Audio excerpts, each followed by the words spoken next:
नमस्कार, मैं हूँ रोहित खन्ना और आप देख रहे हैं बोल बच्चन और बोल बच्चन में हमने ये एक नया कार्यक्रम शुरू किया है। पहले मैं सबका स्वागत कर लेता हूँ।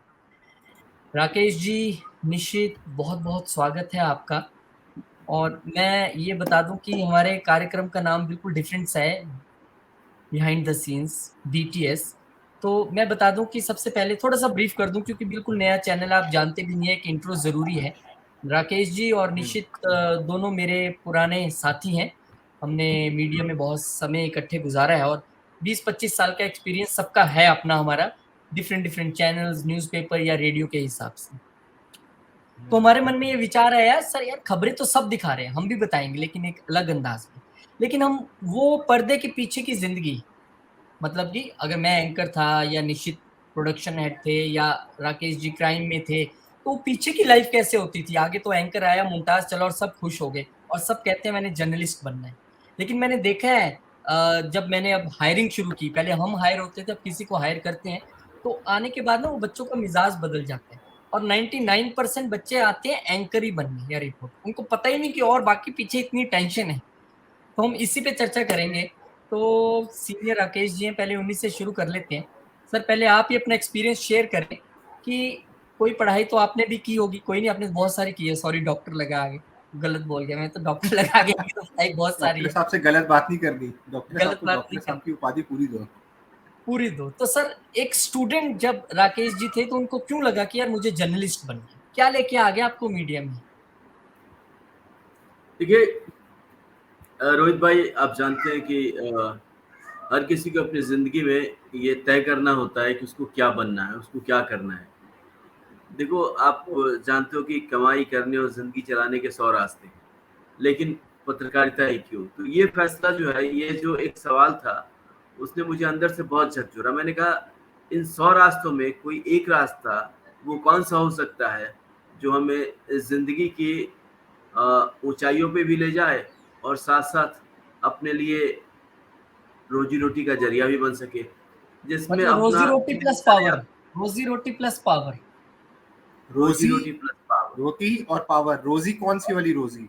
रोज़ी वो रोज़ वाली वाली नहीं रोज़ी? जो आप अच्छा, ठीक है, बहुत बढ़िया। तो ये जो 2 पैसे कमाने के लिए तो हर कोई इस दुनिया में आता है, लेकिन 2 पैसे कमाने के साथ-साथ अपनी जो एक कहते हैं ना हमारी जो एक अपनी इच्छा होती है, एक अपनी सोच होती है, एक ख़ास फ़ील्ड में काम करने की, तो वो जो एक सोच है, वो सोच हमें मीडिया में लेके आ गई कि चलो हम इस मीडिया के ज़रिए न सिर्फ़ अपने लिए जीवन जीने का साधन जुटा पाएँगे, साथ ही साथ देश और समाज के हित में कुछ कर गुज़र जाएँगे। तो और ये जो एक आपने शुरुआती दौर में जो एक अंदर से एक लालसा थी कि नहीं हमें समाज के लिए करना है, देश के लिए करना है। मतलब शुरू से तय था राकेश जी, कब तय किया? 10th के बाद, 12th के बाद, ग्रेजुएशन के बाद?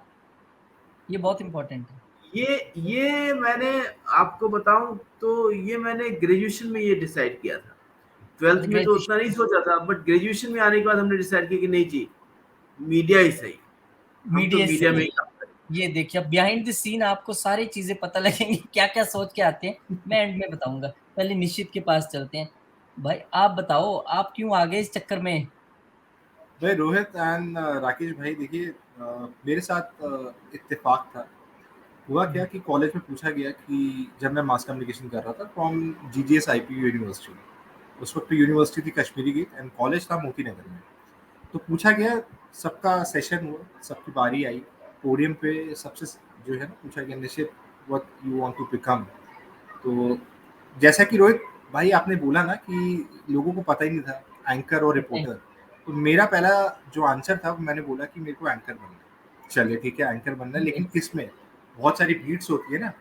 तो मैं बड़ा फ़िल्मी किस्म का आदमी हूँ, फ़िल्में देखना पसंद करता हूँ और वो एंटरटेनमेंट की दुनिया है ना, मैं उस वक़्त पे ज़ूम चैनल और वो बहुत सारे ज़ी के भी बहुत ज़िंग एक चैनल आता था, मैं वो देखता था। तो उसपे वो एंकर्स को देखता था। तो एक फ़ैसिनेशन हुआ कि यार बनना तो एंकर ही है और जो बनना मर्ज़ी हो। सिर्फ़ एंटरटेनमेंट की दुनिया में जाके है।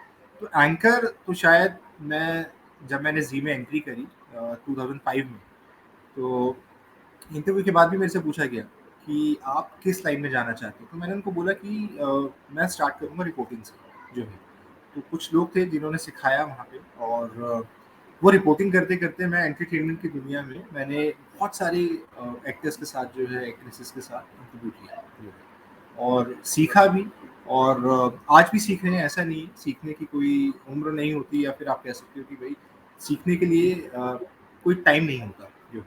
सही तो कहा। उस वक़्त सीखा, आज भी सीख रहे हैं, और बस एक वो दौर था जब 2005 से लेके 2012 तक मैंने जो है ओवरऑल एंटरटेनमेंट में काम किया। अलग-अलग जगह पे जाके फील्ड पे रिपोर्टिंग करी, और वहाँ से जो है बहुत सारी चीज़ें जो हैं ग्रैब करी कि किस तरह से एक रिपोर्टर जो है फील्ड पे उतर के वहाँ की भाई नहीं बताना, सब ओवरऑल। कुछ नहीं बताना आपने। हाँ, ये एग्ज़ैक्टली। हमारे अगले तो एपिसोड्स अब में सब कुछ है ना, अभी तो एक-एक तार एग्ज़ैक्टली। खुलेगा। तो अभी तो जब आपने सिर्फ ये मेरा बताया कि अच्छा, हाँ, एग्ज़ैक्टली। और जब मैंने अपनी लाइफ़ का पहला इंटरव्यू किया था, आई वाज़ वेरी नर्वस। मैं ओह! बहुत नर्वस था। तो हमारे एक बॉस होते थे जिनको सब जानते हैं, राकेश जी भी जानते हैं। अब इस प्रोग्राम की तो खासियत ये रहेगी कि हम बिहाइंड द सीन नाम बताएँगे बताएँगे सब बाद में। कुछ, लेकिन एक्स, एग्ज़ैक्टली, वाई, ज़ेड अच्छा धीरे-धीरे बता देंगे यार, लेकिन हम एग्ज़ैक्टली। एक्स, वाई, ज़ेड ही बता देंगे। मैं समझ गया, जिनके बाल तो थोड़े से उन्होंने कम बहुत थे। कुछ सिखाया, और रात के 12 बज गए, और साढ़े 12 1 बजे ये जो है श मैं ऑफ़िस वापस आ रहा हूँ। जिनके तो बाल टफ़ थोड़े टाइम कम था। थे, जिनके बाल थोड़े कम थे। नहीं, नहीं, बाल अब पूरे हैं, ऐसा नहीं है, बाल अब अच्छा पूरे हैं। अब तो पहले कम थे। बहुत सारी चीज़ें हो जाती हैं लाइफ़ में जो है, बहुत सारे जो है आपको पता है एक्सपेरिमेंट हो जाते हैं चीज़ों को लेके। तो चीज़ें ना उस दौर में जो है ना, और आज के दौर में बहुत कुछ देखा भी है और सीखा भी है। बस तो आपने आज अच्छा सब कुछ नहीं इंटरेस्टिंग बताना, लाइन थी। क्योंकि हमारे सारे एपिसोड आप आज ही बता दोगे। चलो जी, आप तो बड़े इंटरेस्टिंग वे में आए दोनों, और क्योंकि राकेश जी ने भी सोच लिया मैंने सेवा करनी है और पैसा भी कमाना है, आपने भी मास कम्युनिकेशन कर रहे थे। अच्छा मेरा ये कोई झंझट ही नहीं था। मैं रिपोर्टर या जर्नलिस्ट बाय एक्सीडेंट हूँ, क्योंकि वाह! मैंने बीकॉम की, बीकॉम के बाद कई जगह हुँ, इंटरव्यू दी, और भगवान की ऐसी कृपा रही कि मैं कहीं सिलेक्ट नहीं हुआ, मतलब बैंक में इधर-उधर सब जगह। एंड ऑफ द डे मैं फिर एमकॉम फाइनेंस करने लग पड़ा, क्योंकि घर वाले प्रेशर डाल रहे हैं नौकरी कर, नौकरी कर, नौकरी मैं करना नहीं चाहता। तो मैं साइकिल पे जा रहा था, बड़ा छोटा सा शहर है नंगल हमारा। तो अपने फ्रेंड के साथ जा रहा था, और सामने से एक बाइक आई, उस पे आगे प्रेस लिखा। तो उसने बोला भाई प्रेस। यार ये, हुँ, हाँ प्रेस, यार ये बंदा बड़ा पावरफुल है। मैंने कहा क्यों, पुलिस वाला है? कहता नहीं नहीं। मैं क्या आर्मी वाला है? नहीं। मैं क्या फिर पावरफुल कैसे? कहता ये पत्रकार है, रिपोर्टर, पता नहीं कि कितनी पावर होती है। आई कार्ड दिखाओ, कहीं थाने में चले जाओ, कहीं फंक्शन। मैं कहा यार इतनी पावर होती है? कहता हाँ। मैं क्या बनते कैसे? कहता यार पता नहीं, पर ये अखबार में लिखते हैं। अच्छा उस वक्त टीवी इतना नहीं था, आज तक हाँ, आया था टीवी। नया नया। हुँ, और राकेश जी मैं घर पहुंचा, और घर पहुंचते ही जैसे अभी डैडी रोटी खाने लगे थे, मैं कहा जी मैंने रिपोर्टर बनना है। कहने हैं, उन्हें सोचा मजाक कर रहा होगा। मैं कहा जी मैंने रिपोर्टर ही बनना है। कहते तूने कुछ भी नहीं बनना। मैं कहा क्यों? कहते यार बीकॉम की है, एमकॉम कर रहा है, अब मैंने रिपोर्टर बनना है, इसका मतलब तूने कुछ भी नहीं बनना। हुँ, तो वो फर्स्ट एनकाउंटर था मेरा। और उस अच्छा उन्होंने बोला ज़रूर, लेकिन उन्होंने ही मुझे सपोर्ट भी किया, और एक वीकली न्यूज़पेपर ढूँढा, और फिर मेरी एंट्री हुई वहाँ हुँ, पे। तो मैं वो आगे नहीं बताऊँगा, वो अगले एपिसोड्स में हम बताएँगे कि फर्स्ट एनकाउंटर कैसे हुआ, तो फिर कैसे घुसे उसमें। लेकिन मैं एक बात एग्ज़ैक्टली। बताना चाहता हूँ कि जर्नलिस्ट बनना वाक़ई, अगर मैं अपनी एक राय दूँ, journalist is a not profession by chance जैसे मेरे साथ हुआ। This is a profession by choice, क्योंकि जब आप अंदर घुसते हो ना, और पता लगता है भैया वो तो ज़माना भी टेप रोलिंग वाला था, ये भी करना है, टेपें भी उठानी, ये भी वीटी उठानी है। VTR VTR. हाँ, बिहाइंड द सीन्स जो होता है ना, फिर बंदे को लगता है हाँ, और मैं बताऊँगा वो स्ट्रगल की लाइफ़ अगले एपिसोड्स में। लेकिन वो बट काफ़ी रोहित था रोहित वो। मेरे पास एक एक आपके लिए एक टर्म है, जब आपने बताया कि मैं इत्तेफाक से मतलब कुछ कुछ वास्ता था नहीं, लेकिन मैं आ गया। आ एक गया टर्म मेरे को याद आ गई, जो मैं बोल सकता हूँ, एक्सीडेंटल जर्नलिस्ट। ये एक्सीडेंट। ये वर्ड तेरे पे सूट करेगा भाई जो है। भाई मैं वाक़ई एक्सीडेंटल जर्नलिस्ट था, और मेरे साथ क्या-क्या हुआ मैं जब बताऊँगा ना, तो जिनके साथ काम किया है शायद उनको भी थोड़ा बुरा लगेगा, लेकिन वो हुआ है नहीं, मेरे नहीं, साथ। अब बुरा लगने और लगाने का टाइम गया। जो सच्चाई है वो सच्चाई है, सीधी सी बात। वो सच्चाई है।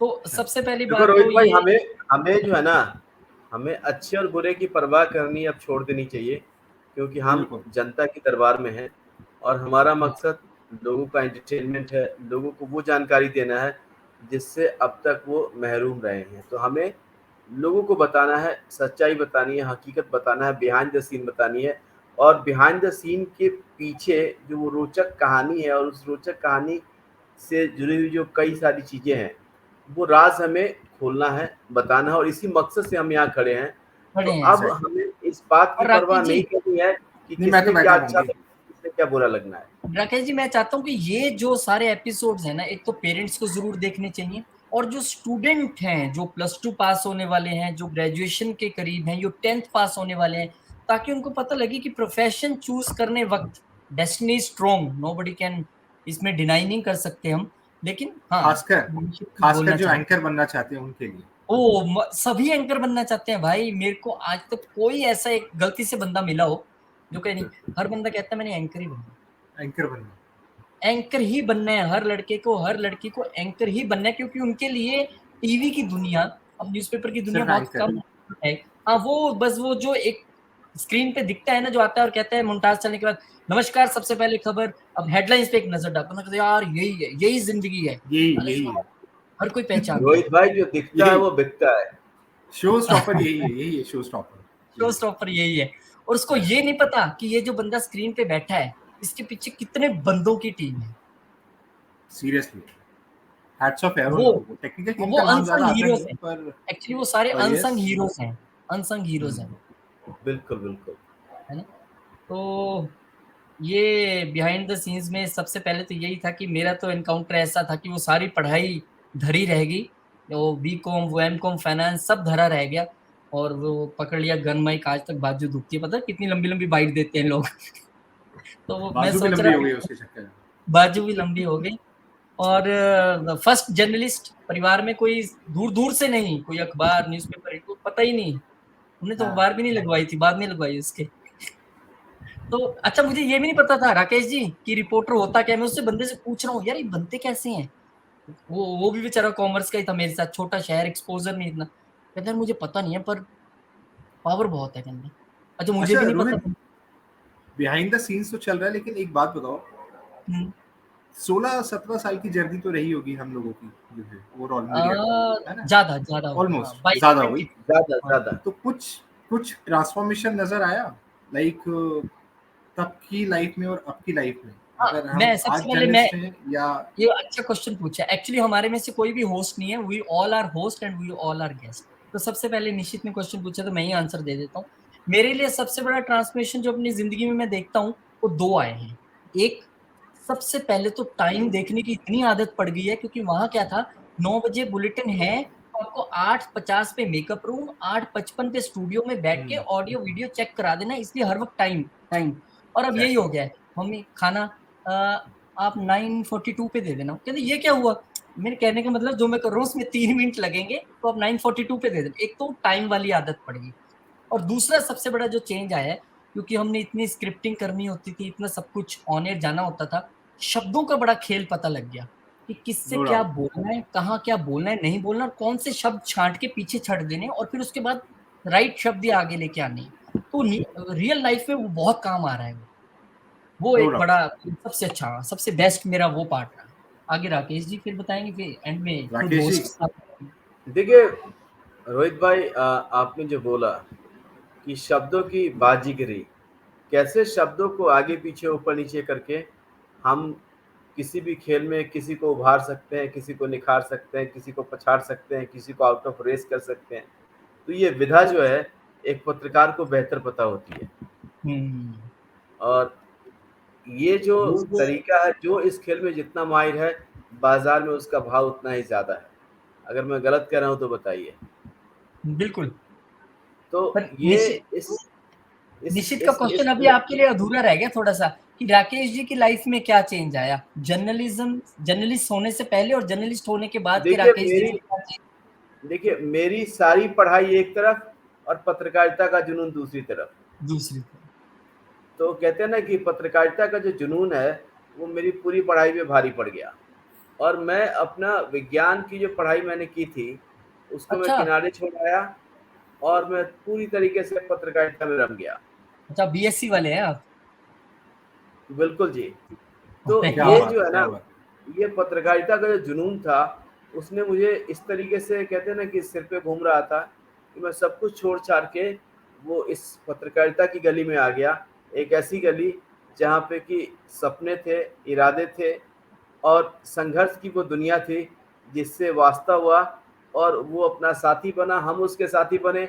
हम सब एक राह पे चले, मुश्किलों का सामना किया, कई चुनौतियों का सामना किया, कहते हैं कि उतार-चढ़ाव देखे और उसके बाद जो है हमें पता लगा कि अच्छा पत्रकारिता जिसके लिए हम कॉलेज लाइफ से ही इस तरीके से बेचैन थे, दरअसल ये पत्रकारिता जो है वो पथरीली राह है जिस पे चले बहुत बिना ज़िंदगी की सच्चाई का पता नहीं चलता। बिल्कुल, क्या अब बात है, निश्चित क्या निश्चित बात का भी एक्सपीरियंस सुनना चाहेंगे हम, क्या चेंज आया है। निश्चित में? निश्चित क्या ये बोलेगा, बस निश्चित ये पत्रकारिता बोलेगा ने कि आपको पत्रकारिता ने आपको कहते हैं ना कि ज़िंदगी की जो कड़वी सच्चाई है, उसको आपके सामने ला के रख दिया और आपको ये बता दिया कि देश क्या है, पत्रकारिता क्या है, पत्रकारिता का मकसद क्या है और पत्रकारिता किस तरीके से आम आदमी के लिए फ़ायदे का सौदा है और किस तरीके से पत्रकार के लिए एक चुनौती भी है। एक कहते हैं कि ईमानदारी के रास्ते पे जब आप चलते हैं, तो ईमानदारी का रास्ता दो धारी तलवार के समान होता है। तो बहुत बच के, एग्जैक्टली, बहुत रच के और बहुत सच के चलना पड़ता है। बहुत सही। निश्चित। सर 2 चीज़ें मैं ऐड करूँगा कि एक चीज़ जो मेरे को लगता है कि इन 14 सालों में बदली है, 14-15 साल जो मेरा अपना टाइम स्पेंड रहा है वो उसमें, और एक चीज़ है जो बिल्कुल नहीं बदली। पहली चीज़ जो बदल चुकी है वो है शब्द। अब खबरों को हुँ, दिखाने का तरीका जो है ना, वो बहुत अलग हो चुका है। उसपे जो है ना, अब आज की यूथ से कैसे कनेक्ट करना है, उसके हिसाब से जो है एंकर आपको टीज़ करेगा। बुलेट, एक बोलते हैं ना बुलेट थ्योरी, जो बिल्कुल बुलेट की तरह अटैक करता है। तो जो हुँ, पहले शब्द होते थे, वो शब्द बहुत ज़्यादा साधारण कह लीजिए, सिंपल कह लीजिए, और बहुत ज़्यादा सटीक होते थे। लेकिन अब के जो शब्द हैं, वो ऐसा लगता है कि बॉलीवुड से इंस्पायर है, या समथिंग लाइक आप कुछ थ्योरी कह सकते हैं कि थोड़ा-सा मसाला लगा के, या कुछ ऐसे एग्रेशन वर्ड्स जो एग्रेशन आ गया जो जर्नलिज़्म में। एग्ज़ैक्टली। और एक चीज़ जो नहीं बदली है न्यूज़ चैनल्स में खासकर, वो है अभी भी टीआरपी रेटिंग्स का खेल, जो शायद लाइफ टाइम चलता रहेगा। तो मेरे को लगता है कि ये निश्चित टीआरपी का इसमें भी जो एक चेंज आया है, इसमें भी एक हुँ, चेंज आया है, कुछ चैनल्स ने अपने आप को इस रेटिंग वाले प्रोसीजर से अलग ही कर लिया। अब मैंने सुना है ज़ी क्योंकि वो वापस आ रहा नंबर है 1, इसमें है। हाँ, यस, वो नंबर 1 ही बोलते हैं। मतलब मैं ये सोचता हूँ कि अगर सारे नंबर 1 है, तो नंबर 2 और नंबर 3 कौन है यार? फिर सारे ही कौन? नंबर 1 है आज की डेट में। ख़ैर वो उनकी अपनी देखो स्ट्रैटेजी है, हम लोग अगेंस्ट नहीं है किसी चीज़ के, पर थोड़ा-सा एक मुझे लगता है कि इस चीज़ को देखना पड़ेगा मीडिया हाउसेज़ को, कि अगर ये नंबर 1 है, तो हम नंबर 1 कैसे हो सकते हैं? तो ख़ैर निश्चित भाई, we are not part of that. निश्चित भाई ये जो है ना, ये खेल बाज़ार का है। एग्ज़ैक्टली, ये खेल जो है वो बाज़ार का है और बाज़ार के इस खेल ने मीडिया को इतनी बुरी तरीके से अपने चपेट में ले लिया है कि सिवाय बाज़ार और बाज़ार का मुनाफ़ा और इस मुनाफ़े में हम कहाँ कैसे आगे निकल सकते हैं, इसकी फ़िक्र कम है। हम कहाँ कैसे दूसरे को पीछे छोड़ सकते हैं, इसकी चिंता चैनलों को ज़्यादा सताती है और हम सब पत्रकार उस कहते हैं ना इस खेल में उसके भागीदार हैं और हमने ये चीज़ बहुत बाद में रियलाइज़ किया जब हमारे पास बुलेटिन के साथ-साथ टीआरपी की चार्ट भी देने लगे कि ये लो टीआरपी, ये रहा बुलेटिन और अब इसको कैसे करना है, ये रास्ता टीआरपी में दिए गए आंकड़ों से ढूँढो और तब बनाओ बुलेटिन। तो ये जब ये समीकरण हमारे सामने आया, तो फिर हमें पता चला कि अरे! ये तो पूरा हम उस बाज़ार के हिस्से बन चुके हैं, जहाँ पे कि सिक्के की खनक और तिजोरी का जो कहते हैं ना वज़न, ये दोनों जो है वो एक-दूसरे में काफ़ी जो है सो समानता रखते हैं। तो सिक्के की खनक के पीछे दुनिया भागती है, सिक्के की खनक के पीछे मीडिया भागता है और मीडिया के जो मालिक हैं, उनको खबर से ज़्यादा इस बात की फ़िक्र होती है कि उनके खजाने में कितना माल आया। बिल्कुल और एक वो समय था जब हमने कुछ जॉब्स अगर छोड़ी भी हैं, मान लीजिए मैं कॉमर्स बैकग्राउंड से हूँ, मैंने छोड़ा कि नहीं यार कौन टारगेट्स के पीछे भागे अपना 5 लाख का टारगेट पूरे करो 10 लाख अरे पता लगा यार यहाँ भी टारगेट ही है और वो बड़े हिडन टारगेट और वो हर हफ्ते वो आपके ऊपर तलवार हर गुरुवार को बीपी की गोली खा लो क्योंकि टीआरपी आने वाली है। तो आपने सही कहा कि वो एक चीज़ तो है। सीरियसली। तो तो बिहाइंड द हम सीन्स आज सारा हमने यहाँ खत्म नहीं, करना है, या आगे आज कहीं नहीं कुछ बचा करेंगे। के चलना है? सही बोला निशित ने क्लोजिंग के लिए प्रेरित किया है मुझे और हम इसको आज यहीं क्लोज़ करेंगे और जब हम नेक्स्ट एपिसोड में आएँगे, तो मैं आपको प्रीकैप दे देता हूँ इसमें हम ये बताने वाले हैं कि फर्स्ट ऑर्गेनाइजेशन हमारी कौन-सी रही? कैसे मतलब वो कैसे पढ़ाई की या पढ़ाई करके जर्नलिज्म में आना चाहिए कि नहीं आना चाहिए? आजकल तो बहुत ईज़ी है, 3 मिनट में जर्नलिस्ट बन जाते हैं, आप यूट्यूब चैनल खोलो, बन गए। लेकिन हमारा वो जर्नी कैसे रही और क्यों हमने सोचा? बहुत-बहुत शुक्रिया राकेश जी आपका। निशित आपका भी बहुत-बहुत शुक्रिया और मैं सबसे इजाज़त लेना चाहूँगा। हमारा नंबर 1 चैनल बोल बच्चन, जैसे सब कहते हैं, आपने बोला ना सब नंबर 1 ही कहते हैं, तो मैंने कहा हम भी कह देते क्या हैं। बात। हम भी बोल कहते बच्चन हैं और पहले दिन से बोल देते हैं। पहले दिन से बोल देते हैं और नंबर 1 बनाना है आप सबने, अगर आपको अच्छा लगा हो। क्योंकि इसके ज़रिए हमारी कोशिश ये है कि रेदर देन कि हम एक 10 न्यूज़ लेके आएँ और आज यहाँ पे रैली हो गई, आज वहाँ पे ये हो गया, इसको टिकट मिल गया, उसका कट गया। हमने कहा कि हम वो भी दिखाएँगे अपने अंदाज़ में, लेकिन एक चीज़ जो हमने अपने पिछले 20-22 साल के करियर में सीखा है, जो एक अर्जित किया वो आप सबके साथ शेयर करें, ताकि अगर कोई स्टूडेंट देख रहा हो, उसको राह मिले, कोई पेरेंट्स देख रहा हो, वो अपने बच्चे को गाइड कर सकें और जो जॉब कर रहा है, उसको जो इंटरनल पॉलिटिक्स है, उससे कैसे जूझना है, वो सब अगले एपिसोड्स में आएगा। बहुत-बहुत शुक्रिया, बहुत धन्यवाद आप सबका और बहुत शुक्रिया हमारे सभी दर्शकों का भी। चैनल को सब्सक्राइब ज़रूर करें, वीडियो को शेयर करें, लाइक करें। बहुत शुक्रिया, नमस्कार, मिलेंगे आपसे।